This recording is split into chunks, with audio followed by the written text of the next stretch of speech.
வணக்கம். இப்போது நம்ம ஒரு காட்டுக்குள்ளே நடந்து போயிட்டுருக்குறோம். காட்டுக்குள்ளே நடந்து போகிறப்ப பார்த்திங்கன்னா நமக்கு அனைவருக்கும் இருக்கக்கூடிய ஒரு பயம் என்னன்னு பார்த்திங்கன்னா பாம்புகள். அதாவது பாம்புகளும் பூச்சிகளை பற்றிய ஒரு பயம் இருக்கும். முக்கியமாக நம்ம விஷத்தன்மை உள்ள பாம்புகளை பற்றி ஒரு பெரிய பயம் இருக்கும். அதை பார்த்திங்கன்னா ஓஃபிடோஃபோபியா அப்படின்னு சொல்லிட்டு நம்ம ஒரு வீடியோவில் டிஸ்கஸ் பண்ணோம். ஸோ அதே மாதிரி அராக்னோஃபோபியா அப்படின்னு பார்த்திங்கன்னா நிறைய பேருக்கு இருக்குது. ஓஃபிடோஃபோபியாவை விட அராக்னோஃபோபியா பார்த்திங்கன்னா நிறைய பேர்கிட்ட இருக்கும். அதாவது சிலந்திகளை பார்த்திங்கன்னா ஒரு அதீதமான ஒரு பயம் வரும். ஸோ இந்த ஃபியர் ஆஃப் ஸ்பைடர்ஸ் இது பார்த்திங்கன்னா அராக்னோஃபோபியா அப்படின்னு சொல்லுவாங்க. இந்த ஸ்பைடர் இந்த சிலந்திகள் குரூப்பில் பார்த்திங்கன்னா இன்னொரு முக்கியமான ஒரு விஷயம் இருக்குது. அதாவது விஷத்தன்மை உள்ள விலங்குகள் அப்படின்னு பார்த்தீங்கன்னா முதல்ல பாம்புகள் அப்படின்னு நம்ம சொல்லுவோம். அதே நேரத்தில் பாம்புகளுக்கு அடுத்து சொல்லக்கூடிய விஷத்தன்மை உள்ள உயிரினம் எதுன்னு பார்த்தீங்கன்னா தேள்கள், ஸ்கார்பியன்ஸ் நீங்கள் ஆங்கிலத்தை சொல்லுவாங்க. ஸோ இந்த தேள்களை பற்றின வீடியோ தான் இன்றைக்கி நம்ம சூஸ் பண்ணிக்கிற டாபிக். ஸோ இந்த வீடியோவில் தேள்களோட இயற்கை வரலாறு, அதாவது நேச்சுரல் ஹிஸ்டரியை நம்ம பார்த்துருவோம். நம்ம ஸோ ஏற்கனவே சொன்ன மாதிரி அராக்னோஃபோபியாவில் தேள்களை பற்றின ஒரு பயமும் வரும். ஸோ அதாவது பார்த்தீங்கன்னா நிறைய பேர் சொல்லுவாங்க தேள்கள், சிலந்திகள் அதெல்லாம் ஒரு வகையான பூச்சிகள் அப்படின்னு சொல்லுவாங்க, அதாவது இன்செக்ட் அப்படின்னு சொல்லுவாங்க. ஆனால் உண்மையிலேயே பார்த்தீங்கன்னா தேள்கள் அப்புறமேட்டு சிலந்திகள் இன்செக்டா அந்த இதில் வராது, அதாவது பூச்சிகள் வகையில் வராது. இது பார்த்தீங்கன்னா சாதாரணமான இன்வெர்டிபிரேட்ஸ். இது ஆர்த்ரோபோடா அப்படின்னு சொல்லிட்டு ஒரு குரூப்பில் வரும். ஸோ இந்த ஆர்த்ரோபோடா அப்படிங்கிற பார்த்தீங்கன்னா ஒரு ஃபைலா, இது ஒரு பெரிய ஒரு மேஜர் கிளாசிஃபிகேஷன். ஸோ இந்த ஃபைலாவில் ஆர்த்ரோபோட்ஸ், அதாவது ஜாயிண்ட் லெக்ஸ், கால்கள் இணைக்கப்பட்ட கால்களுடைய உயிரினங்கள். ஸோ இதில் பார்த்தீங்கன்னா நிறைய இருக்கும். அதாவது பூரான், மில்லிபீட், சென்டிபீட் அந்த மாதிரி ஒரு பூரான் வகைகள். சிலந்திகளுக்கு பார்த்தீங்கன்னா ஜாயிண்ட் லெக்ஸ் இருக்கும். இதெல்லாம் பார்த்தீங்கன்னா எல்லாமே அதாவது பூச்சிகளும் ஆர்த்ரோபோட் வகையில் வரும். இது பார்த்தீங்கன்னா ஒரு தனி செக்ஷனில் வரும். ஸோ சில தேள்கள் எதில் வரும் அப்படின்னு பார்த்தீங்கன்னா சீலிசெராட்டா அப்படின்னு சொல்லிட்டு ஒரு வகையான ஒரு சப்ஃபைலமில் வரும். அதுக்கு கீழே பார்த்தீங்கன்னா ஒரு கிளாஸ் அராக்னிடா அப்படின்னு சொல்லிட்டு ஒரு கிளாஸ். இந்த அராக்னிடா இந்த கிளாஸில் பார்த்தீங்கன்னா சிலந்திகளும் தேள்களும் ஒன்றாக வரும். ஸோ பார்த்தீங்கன்னா தேள்கள் சிலந்திகளுக்கு ஒரு நெருங்கின சொந்தமுடைய ஒரு விலங்கு. ஸோ தேள்கள் ஒரு டெரஸ்ட்ரியல் ஆர்த்ரோபோட்ஸ், அதாவது நிலத்தில் வாழக்கூடிய ஒரு வகையான ஆர்த்ரோபோடா வகையை சேர்ந்த ஒரு விலங்கு. ஸோ இந்த தேள்கள் பார்த்தீங்கன்னா உலகத்தில் முதலாக தேள்கள் எப்போ உருவாச்சு அப்படின்னு பார்த்தீங்கன்னா, அதாவது ஒரு 42-45 கோடி ஆண்டுகளுக்கு முன்னாடி தான் முதலாக நிலத்துக்கு செடிகள் முளைக்க ஆரம்பிக்குது. ஸோ செடிகள் வர்றதுக்கு முன்னாடியே கடலில் பார்த்தீங்கன்னா உயிரினங்கள், பல்வேறு வகையான உயிரினங்கள் இருந்தது. ஸோ இந்த பல்வேறு வகையான உயிரினங்களில் முக்கியமான ஒரு உயிரினம் எதுன்னு பார்த்தீங்கன்னா முதல் தேள் வகையில் உள்ள ஒரு வகையான விலங்கு.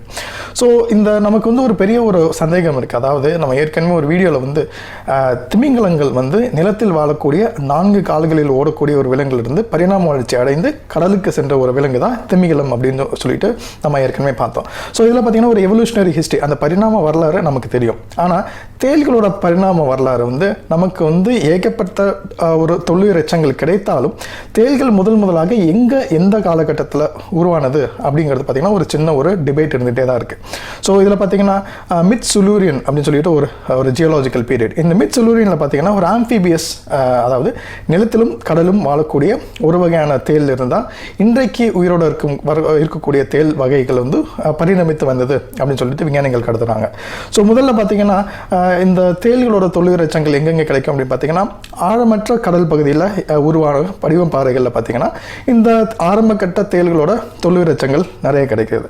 அதே நேரத்தில் பார்த்தீங்கன்னா நிலத்தில், அதாவது நிலத்தில் உருவான படிம பாறைகள், அந்த படிம பாறைகளையும் பார்த்தீங்கன்னா தேள்களோட தொல்லுயிர் எச்சங்கள் கிடைக்குது. ஸோ அதனால் பார்த்தீங்கன்னா இந்த தேள்கள் முதலாக கடல்லையும் பரிணாம வளர்ச்சி அடைந்து வந்ததா இல்லாட்டி நிலத்தில் இருந்து பரிணாம வளர்ச்சி அடைந்ததா அப்படிங்கிறது பார்த்தீங்கன்னா ஒரு டிபேட் இருந்துகிட்டே தான் இருக்குது. அந்த கேள்வி நம்மகிட்ட இருந்திருக்கு.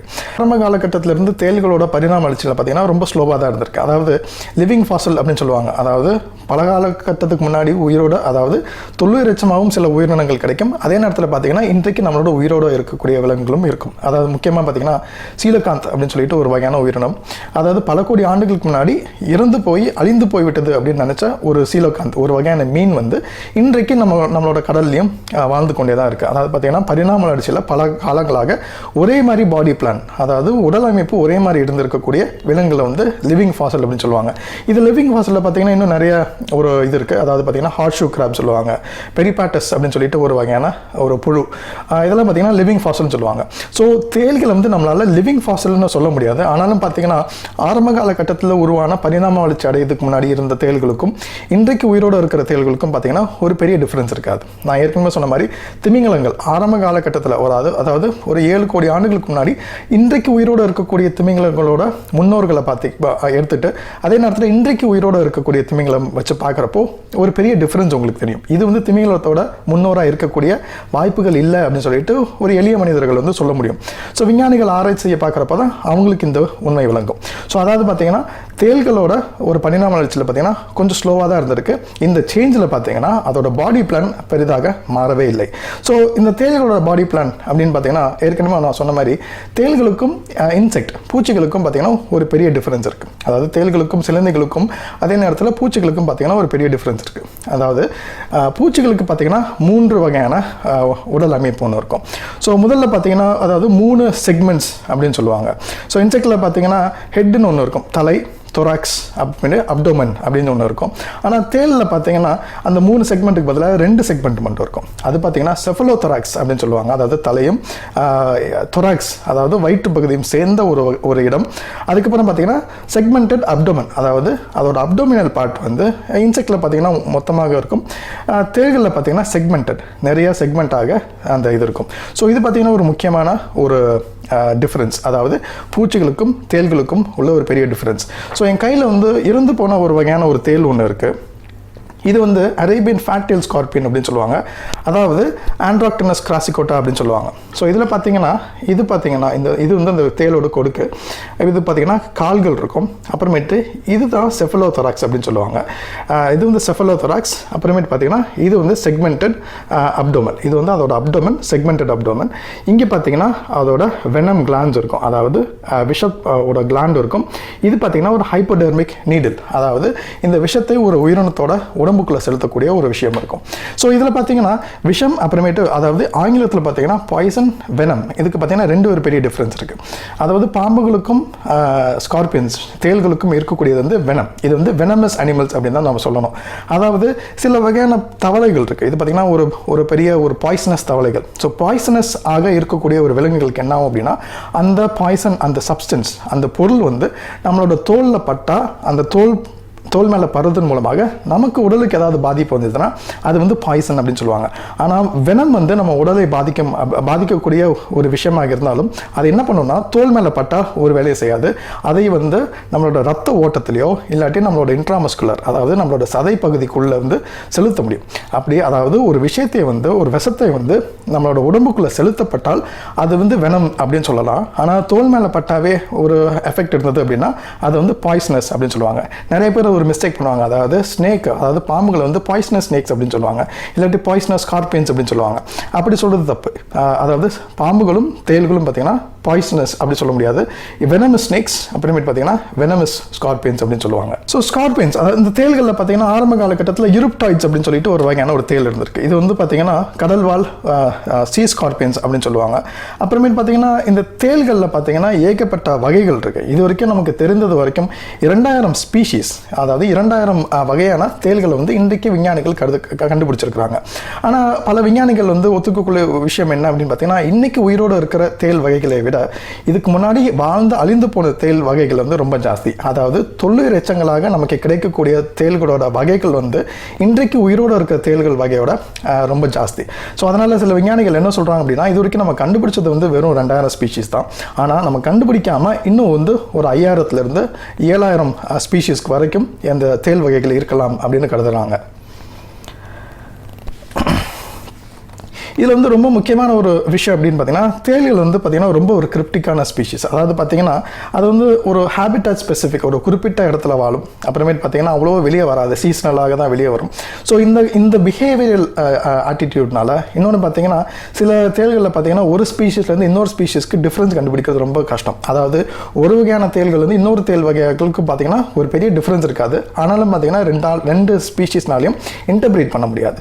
ஸோ இதனாலேயே பார்த்தீங்கன்னா நம்ம வந்து ஒரே ஸ்பீஷீஸ் நினச்சிருப்போம். ஆனால் அதை வந்து ஆராய்ந்து பார்க்குறப்ப நமக்கு தெரியும் அது வந்து ஒரு ஸ்பீஷீஸ் கிடையாது, அதுக்குள்ளே இன்னும் ஏகப்பட்ட ஸ்பீஷீஸ் இருக்குது அப்படின்னு. ஸோ அதனால தான் விஞ்ஞானிகள் வந்து இன்னைக்கு உயிரோட இந்த உலகத்தில் வந்து கிட்டத்தட்ட 7000 ஸ்பீஷீஸ் வகையான தேள்கள் இருக்கலாம் அப்படின்னு கருதுறாங்க. ஸோ இந்த தேள்களோட மார்ஃபாலஜி, அதாவது உடல் அமைப்பு எப்படின்னு பார்க்குறப்போ நான் ஏற்கனவே சொன்ன மாதிரி செஃபலோதொராக்ஸ், செக்மெண்டட் அப்டோமன் அப்படிங்கிற ஒரு விஷயம் இருக்குது. இந்த செஃபலோதொராக்ஸில் பார்த்தீங்கன்னா ஒரு அன்செக்மெண்டட் ப்ரோசோமா அப்படின்னு சொல்லுவாங்க. அதாவது இந்த முதல் பாகம் வந்து பார்த்தீங்கன்னா செக்மெண்ட்டாக பிரிக்கப்படாமல் ஒரு இருக்கும்.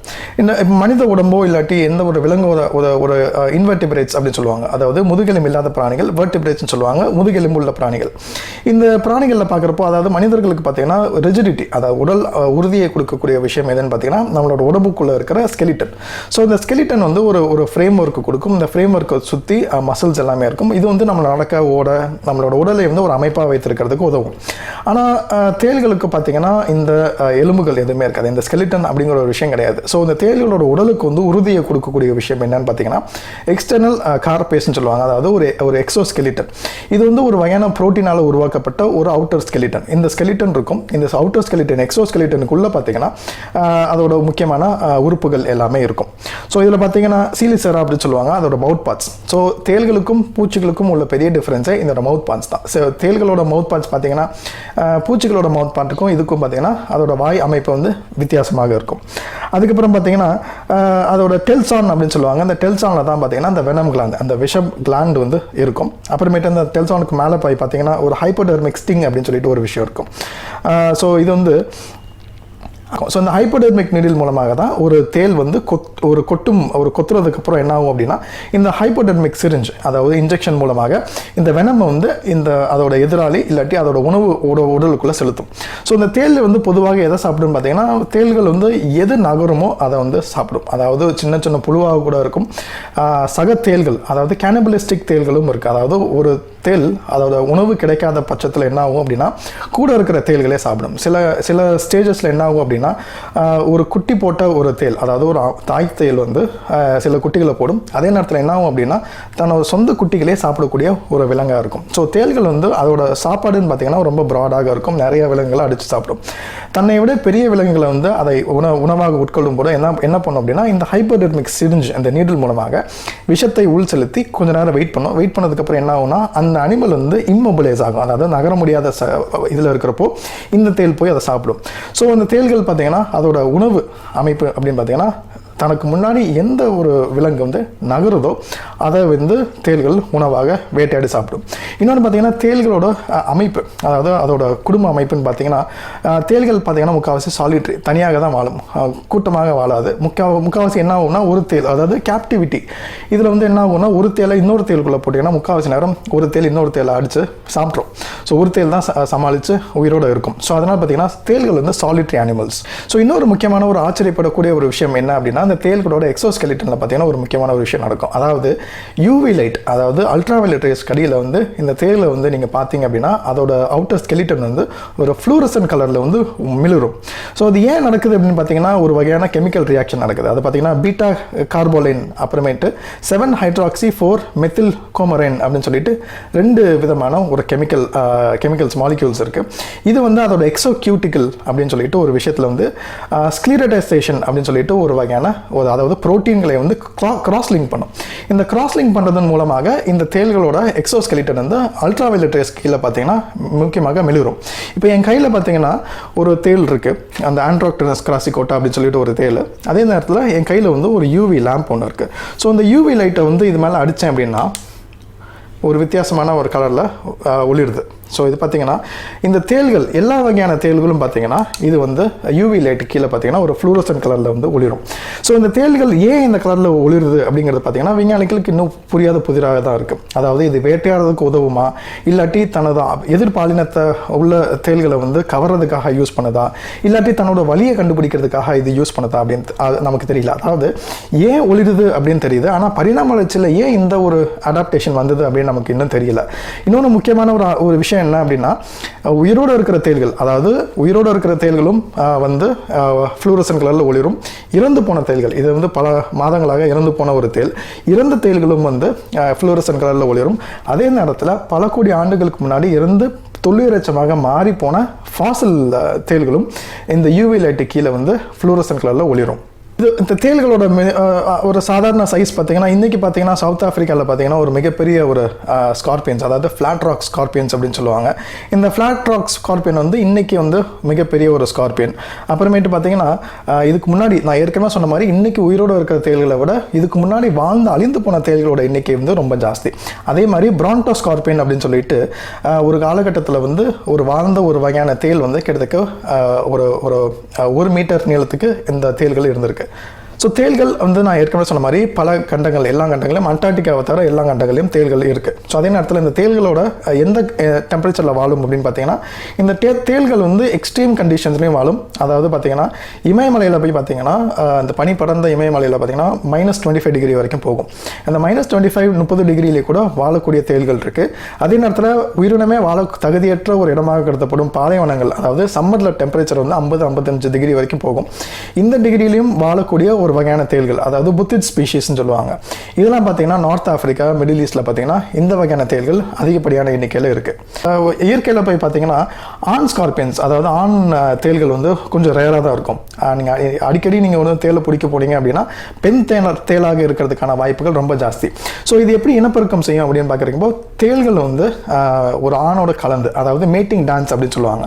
2 தேள்கள், ஒரு ஆணும் பெண்ணும் மீட் பண்ணதுக்கப்புறம் என்ன ஆகும் அப்படின்னா அதோட கொடுக்கு மூலமாக ஒரு பிடிச்சி ஒரு மேட்டிங் டான்ஸ் நடக்கும். அந்த மேட்டிங் டான்ஸ் பறவைகளில் பார்த்தீங்கன்னா ஒரு மேட்டிங் டான்ஸ் நடக்கும். அந்த மேட்டிங் டான்ஸ் வந்து சக்ஸஸ் ஆனால் தான் அந்த பெண் வந்து அந்த ஆணை புணர ஒரு அனுமதிக்கும்.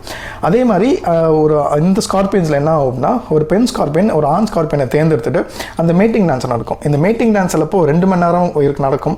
சிலதில் பார்த்தீங்கன்னா 24 மணி நேரம் வரைக்கும் இந்த மேட்டிங் டான்ஸ் இருக்கும். இந்த மேட்டிங் டான்ஸ் வந்து சக்ஸஸ் ஆனால் தான் ஆண் ஸ்கார்பியனை வந்து பெண் ஸ்கார்பியன் புணர ஒரு அனுமதிக்கும்.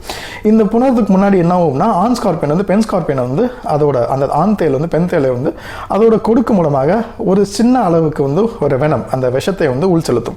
அப்படி செய்யறதன் மூலமாக ஒரு டெம்பரரியாக அது வந்து இம்மொபிலைஸ் ஆகும். ஏன்னா இந்த இம்மொபிலைசேஷன் நடக்கல அப்படின்னா இந்த பெண் ஸ்கார்பியன், இந்த பெண் தேல் வந்து ஆண் தேலை உயிரோடு சாப்பிட்ரும். இது வந்து செக்ஷுவல் கேனிபலிசம் அப்படின்னு சொல்லுவாங்க. இதெல்லாம் பார்த்தீங்கன்னா நிறைய இன்செக்ட்ஸ்லேயும் இந்த குணம் இருக்குது. ஸோ அந்த மாதிரி ஒன்று செய்யும். ஆனால் அதே நேரத்தில் ஒரு ஆணே இல்லாத நேரத்தில் இந்த ஸ்கார்பியன்ஸ், அதாவது தேள்கள் வந்து விவி பேரஸ்ன்னு சொல்லுவாங்க. இன்னொன்று வந்து பார்த்தனோஜெனிசிஸ், ஒரு ஆண் துணையே இல்லாமல் அதோட முட்டைகளை வந்து செல்ஃப் ஃபெர்டிலைசேஷன் செய்து குட்டிகளை உருவாக்கும். இன்னொன்று பார்த்தீங்கன்னா ஒரு ஸ்கார்பியன், ஒரு தேள் வந்து சராசரியாக 2 மாதத்திலிருந்து கிட்டத்தட்ட 1 வருடம் இல்லாட்டி 18 மாதங்கள் வரைக்கும் அதோட குட்டியை வந்து உடம்புக்குள்ளே சுமக்கும். இது வந்து ஜெஸ்டேஷன் பீரியட்னு சொல்லுவாங்க. நமக்கு வந்து 10 மாதங்கள் ஒரு பெண் வந்து ஒரு குழந்தையை சுமந்து பெக்கணும். ஆனால் அதே நேரத்தில் தேள்களை பார்த்தீங்கன்னா கிட்டத்தட்ட 18 மாதங்கள் வரைக்கும் அதோட வயிற்றில் இருக்கும். ஸோ இன்னொரு முக்கியமான ஒரு விஷயம் வந்து இந்த தேள்கள் வந்து விஞ்ஞானிகள் என்ன சொல்கிறாங்க அப்படின்னா இது வந்து ஒரு கே செலக்டட் ஸ்பீஷீஸ் அப்படின்னு சொல்லுவாங்க. ஸோ அதாவது இயற்கையில் பார்த்தீங்கன்னா are selected species, K selected species அப்படின்னு சொல்லுவாங்க. இது வந்து ஒரு கொஞ்சம் காம்ப்ளெக்ஸான ஒரு இக்காலஜிக்கல் டேர்ம், ஆனாலும் ஒரு ரொம்ப சிம்பிளாகவே இப்போ முடிச்சிடறேன் நான். அதாவது ஆர் செலக்டட் ஸ்பீஷீஸ் அதுன்னு பார்த்தீங்கன்னா ஒரு சின்ன ஒரு எலி வந்து நீங்கள் ஒரு வீட்டில் ஒரு எலி இருக்குது. அந்த எலி பார்த்தீங்கன்னா ஒரு முறையில் வந்து பார்த்தீங்கன்னா 20-30 குட்டிகள் போடும். இந்த 20-30 குட்டிகளில் பார்த்தீங்கன்னா 1-2 மட்டும்தான் அதை வந்து தப்பிச்சு உயிரோட அடல்ட்ஹுட்டுக்கு போகும். ஸோ இந்த குட்டிகள் பார்த்தீங்கன்னா லோ குவாலிட்டி ஆஃப் ஸ்ப்ரிங்ஸ் அப்படின்னு சொல்லுவாங்க. இது வந்து ஆர் செலக்டட் ஸ்பீஷீஸ் அப்படின்னு சொல்லுவாங்க. சில விஞ்ஞானிகள் என்ன சொல்கிறாங்க அப்படின்னா இந்த ஸ்கார்பியன்ஸ் வந்து, அதாவது தேள்கள் வந்து ஒரு கே செலக்டட் ஸ்பீஷீஸ், அதாவது ஹை குவாலிட்டி இண்டிவிஜுவல்ஸ், அதாவது மனிதர்கள் நம்ம வந்து பார்த்தீங்கன்னா நம்மளோட வாழ்நாளில் வந்து 2-3 குழந்தைகள் வரைக்கும் நம்ம பெறுறோம் நம்ம. அதே நேரத்தில் அந்த குழந்தைகளுக்கு வந்து பேரண்டல் கேர் அப்படிங்கிற ஒரு விஷயத்தெல்லாம் கொடுக்குறோம். அதே நேரத்தில் வந்து தேள்கள் பார்த்தீங்கன்னா ஒரு குட்டிகள் உடம்புக்குள்ளேயே வந்து முட்டையிடும். ஆனால் இந்த தேள்கள் என்ன ஆகும்னா இந்த உடம்புக்குள்ளேயே இந்த தேள்கள் வந்து சின்ன தேள்கள் வந்து உருவாகும். ஸோ இது வந்து விவிபாரிட்டி அப்படின்னு சொல்லுவாங்க. அதே நேரத்தில் பார்த்தீங்கன்னா இந்த குட்டி தேள்கள் வந்து பொரிச்சதுக்கு அப்புறமா என்ன ஆகும் அப்படின்னா தாயோட முதுகில் வந்து ஏறி ஒரு பயணம் செய்யும்.